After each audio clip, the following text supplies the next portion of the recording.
สบายดีทุกๆคนแล้วก็สบายดีชาวโมบายลีเจนด์เนาะก่อนอื่นก็อย่าลืมกดไลค์กดแชร์แล้วก็กดติดตามทางช่องของเฮาเนี่ยเนาะมื้อนี้เฮาก็สิพาทุกคนมาอยู่ในเซิร์ฟทดลองเนาะอยู่กับฮีโร่ตัวใหม่เนาะกำลังสิเข้าเซิร์ฟลักเนาะชื่อว่าเดียร์ลอตเจ้าชายแห่งอเวจีเนาะตำแหน่งนักสู้เนาะเฮาสิมารีวิวเบิ่งก่อนสิเข้าเซิร์ฟลักเนาะเฮาเข้ามาเล่นในเซิร์ฟทดลองเนาะแต่ว่าในเซิร์ฟทดลองนี่กับบ่ได้มีบอทคือเซิร์ฟแท้นี่แหละเนาะเพราะว่าในเซิร์ฟทดลองนี่มันก็สิมีคนเข้ามาลิ้นแบบว่าไผก็มาทดลองฮีโร่มาใหม่นี่เบิ่งคือตัวอย่าง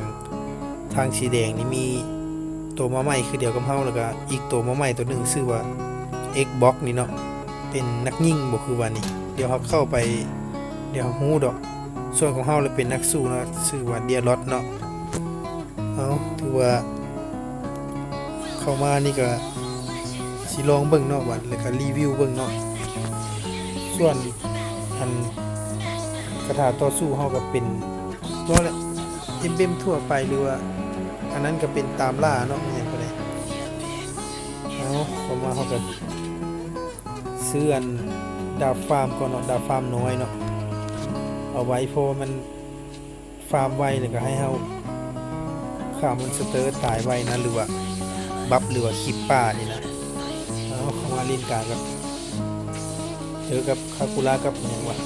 ผมรู้สึกเว้ยนักสู้มาใหม่นี่เพราะว่ามันก็ฮีโร่หลายพดจุดพดจื้อแล้วบางตัวมาใหม่ก็ได้เอาตอนนี้เราก็อยู่กับบูโน่เนี่ยเนาะเอาฟาร์มก่อนตอนนี้ส่วนสกิลหนึ่งมันนี่คือกินนี่นอกพดไปแล้วมันสิเป็นหงจักผมเป็นยังแกงออกไปนะส่วนสกิลโซนนี่มันสิเป็นอันโดดจู่โจมใส่เนาะหรือว่าเสียไว้หนีก็ได้เนาะแล้วก็สามารถกดได้อีกเท่านึงเนาะสกิลโซนเวลาเขากดเอาที่ได้ทุกวันเน็ตบ่ได้ละแล้วเขาก็เก็บสแต็กแดงนี่เนาะเอาไว้แบบว่ามันเพิ่มความแรงเวลาเขาใช้สกิลแล้วมันสิลดลงเนาะแต่ว่าเขาต้องเก็บไว้เพราะว่ามันเก็บได้ไวอยู่แล้วแล้วก็เพิ่มเลือดได้อีกเนาะเวลาเขาตีเป็นจังหวะ1-2-1-2หมุนแล้วเพิ่มเลือดเนาะโอ้เข้ามาเลยค่าเดี๋ยว2ต่อ1แล้วเนาะเขายังสูงอยู่เนาะตอนนี้มันมีไหนเขาก็ฟาร์มบุฟาร์มแหละมาเอามันก่อนอย่างวันนี้เอาตัวมาใหม่ Xbox คือเดี๋ยวนี้นะนักนี่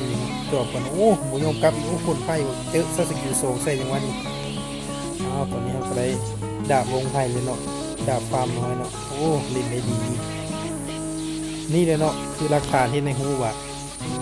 ในเซิร์ฟทดลองนี่ก็มีคนเพราะว่าเขาก็คอมเมนต์ใส่เฮาคือเดียวเพราะว่าโบแมนว่าในเซิร์ฟทดลองแล้วมันสิมีแต่บอทเนาะมันบ่มีแล้วมันก็เป็นคือเดี๋ยวกับเฮาเนาะเข้ามาลิ้นจากหูอยากเบิ่งว่าแพทใหม่มารอบหน้ามันสิมีหยังแน่นะแต่ก็มีหลายบอนคือว่าเปลี่ยนแปลงทั้งโลดทั้งหยังเนาะแล้วก็สกิลฮีโร่นี่ก็คือสิเปลี่ยนอยู่บางตัวแล้วก็เกียร์หรือว่าอุปกรณ์ก็เพิ่มเข้ามาหลายเนาะเอาเมาหลายบ่ได้เดี๋ยวสิฮู้เนาะตอนนี้เมาเลนกลางก่อนสกิล2อีกตัวนึงสกิล1 4ทึกอันติทึกอีกสกิล1เอาได้แล้วตัวนึงโอ้บ่ไหวเหลือสิหมดแล้วต้องถอยก่อนจังหวะนี้โอ้ว่าสิมาเอาเต้าโอ้ตรงในใช้สกิล2นี้ก่อนมาเจอคือเดียวบ่ได้เด้เว้ยเราต้องถอยก่อนต้องถอยไกลๆเนี่ยมันลีอยู่ป้อมนี่เลยเดี๋ยวเขามาจวดวันนึงนี่ก็ตายละล้าเลยเอาสกอร์รวมเขาตอนนี้ก็ฆ่าไป2เนาะช่วยเหลือยังบ่มีเนาะตายก็ยัง0อยู่เนาะแต่ว่าสกอร์รวมทีมเฮานี่6-2เลยเนาะถือว่าโหดอยู่สนะทีมเฮาเอาตอนนี้เขาก็มาเสียเลนก็มาโอ้คือว่าคาคุระคือว่ามาอย่างนั้นแท้เขาอยู่ในลาวก็เสร็จแล้วโอ้เล่นได้ดีว่ะอันติไปจังหวะนี้โอ้สีแห้งแท้นี่สกิล1ไปโอ้เอาคาคุระก่อนชนะเสียดายจะเก็บเมื่อ2เลยนะจังหวะนี้โอ้ไล่บ่ทันแหละใจแท้นี่อยากเก็บเมื่อ2เลยนะโอ้การเขากดรวมอีกบ่สนรวมอย่าจะเอาคอยฟาร์มก่อนจังหวะนี้มันเป็นสไตล์ของข่อยเนาะคันว่าเรื่องฟาร์มนี่ถือว่าเป็นอันดับ1เลยแหละคันว่าง่ายๆก็เอาสกิล1ไปจังหวะนี้โอ้ฝนไฟแห้งแท้นะเอาลูกการเขาก็ฆ่าอย่างนี้โอ้อยู่ในลามาซอดแล้วจังหวะนี้สกิล2โดดไปอันติ4ถึกบ่ถึกแล้วโอ้เต็มจังหวะนี้เอาก็ได้ มาอีกคิวหนึ่งแล้วพอดีเป็น4เนาะมาป้องกันเล่นลุ่มกันเฮาก็ได้กดรวมซาอยู่ผู้เดียวเดี๋ยวตายแน่คอมเมนต์อีกแล้วว่าเล่น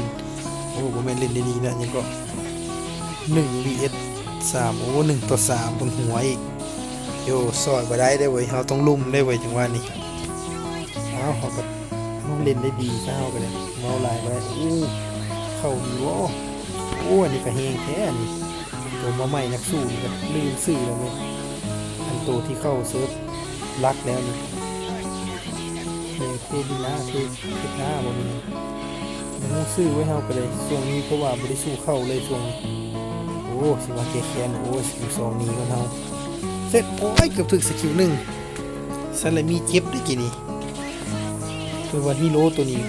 โดยรวมนี่ถือว่าดีเว้ยคือว่าคักเป็นตาซื้อเว้ยคุ้มอยู่กับการซื้อนี่ปัญหาแต่ว่าลงแรงบ่ได้โดนนี่กระทึกเข้าแบนแหละแต่ว่าซื้อมาลิ้นนี่ก็ดีXbox บ่อยู่2โดดทุบจังหวะนี้อยู่ลาได้ซ้ำเอาตอนนี้เฮาก็ได้ขวานแห่งความเกลียดชังแล้วเนาะคือว่าเวลาเฮาใช้สกิลนี่มันก็สิเพิ่มดูดเลือดให้เฮาอีกเนาะแล้วก็ลดคูลดาวน์อีกเนาะ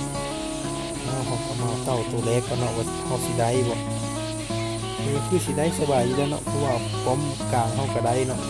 ทีมเฮาก็กดเล่นได้ดีอยู่แล้วเนาะเต่ามันเป็นของเขาแล้วตอนนี้แต่ยังบุกพอใจอย่างว่านี่มาลอยบัฟอีกมันเป็นสไตล์ของข่อยเลยเนาะว่าเรื่องฟาร์มเนาะทีมบวกเดียวข่อยก็ยังบ่ซนบ่ซอยหมู่อีกข่อยฟาร์มอย่างเดียวข่อยแต่ถ้าว่าไฟลิ่นจะไปเฮ็ดบ่ข่อยเลยเสียได้ทีมนี่นะอีกอย่างนึงก็บ่ได้เข้าโดนแล้วนี่แห้งกากไปเด็กๆพอดีเห็นตัวนี้ในเซิร์ฟทดลองก็เลยลองเข้ามารีวิวแล้วก็เบิ่งเอาว่าสิมันเป็นยังไงเนาะเดี๋ยวลูกการตัวเดียวเขาสิจบเลยเพราะว่าเขาได้สแต็กแดงและสกิล2ไปจังหวะนี้อันติซีดถึกแล้วจังสกิล1ตายจังหวะนี้คันว่าง่ายๆก็คันว่าเขาคอมโบไปชุด1นี่ถือว่าแม่นจบเลยเนาะนี่เนาะสังเกตเบิ่งเวลาเขาตีหรือว่าเขาเคลียร์คลิปมันอย่างหรือว่านั้นเนาะมันสแต็กเฮามันสิค่อยๆขึ้นเนาะอันสีแดงนี่เนาะมันสิแบ่งครึ่งเป็นขีดเวลาเฮาใช้สกิลไปสกิลใดหรือสกิล1มันก็สิลดลงจังหวะนี้บ่เว้าหลายสกิล2ไป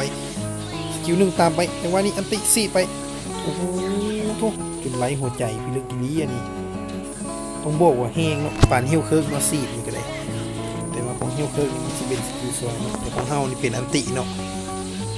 โอ้ยยอดอีกญาติเลยจังหวะนี้บ่สนเลยค่อยญาติอย่างเดียวบอกให้ยุนลาท่าก่อนมาแล้วสกิล2ไปจังหวะนี้สกิล1ตามด้วยสกิล2อันติซีดบ่ทันครับคือยุนลาเฮ็ดก่อนเว้ยคิดว่าเฮาสิได้จัดจากบ้านเนาะตรงนี้ก็ค่อยๆยับขึ้นมาทีละน้อยเนาะโลเละแถวทางกระเจ้านี่แล้วเฮาก็ได้ไปจัดคาคุระจากบ้านก่อนตอนนี้ลูกกาดขาลูกกาดแล้วสกิล2ไปจังหวะนี้ตามอีกสกิล1ไปจังหวะนี้อันติสีดบ่ถึกเว้าเลย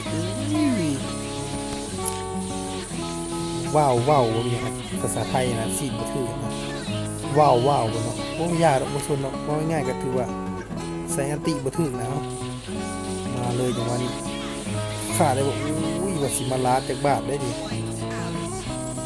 บ่สนจังหวะนี้เอาบัฟเลยเฮาฟาร์มอีกแล้วจังหวะนี้เหมือนเดิมเนาะฟาร์มบ่เคยเปลี่ยนสไตล์เฮาเนาะเอาลูกกาดว่าจังหวะนี้สกิล2ตามไปอันติซีดสกิล1ผมบอกว่าแห้งเนาะแต่ว่าเฮาก็ต้องถอยก่อนตอนนี้เพราะว่ามีคาคูล่ากับ